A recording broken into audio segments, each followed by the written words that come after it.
পুলিশের সাবেক আইনজীবী বেনজির আহমেদের পরিবারের অর্থ পাচার মামলায় অভিযুক্ত মার্কিন নাগরিক এনায়েত করিম চৌধুরীর 4 দিনের রিমান্ড মঞ্জুর করেছে আদালত। তবে এই রিমান্ডের আদেশ শোনার পরই নাটকীয় ঘটনা ঘটেছে আদালত প্রাঙ্গণে।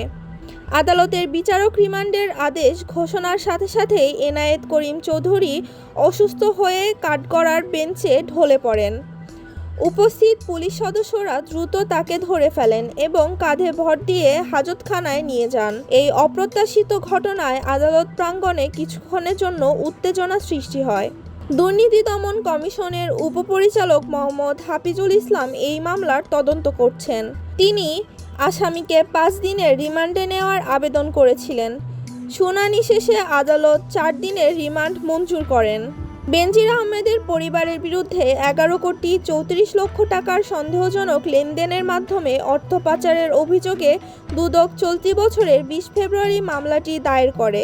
মামলার অনুসন্ধানে অন্তর্বর্তী সরকার উৎখাতের ষড়যন্ত্রের অভিযোগে গ্রেফতার হওয়া মার্কিন নাগরিক এনায়েত করিম চৌধুরীর সংশ্লিষ্টতা পায় দুদক। শারীরিক অসুস্থতার কারণে কাঠগড়ায় ঢলে পড়া এই হাই প্রোফাইল আসামিকে এখন 4 দিনের রিমান্ডে জিজ্ঞাসাবাদ করা হবে। বেনজিরের অর্থ পাচার ও ষড়যন্ত্রের ঘটনায় এই জিজ্ঞাসাবাদে নতুন কোনো তথ্য উঠে আসে কিনা সেই দিকেই সবার নজর।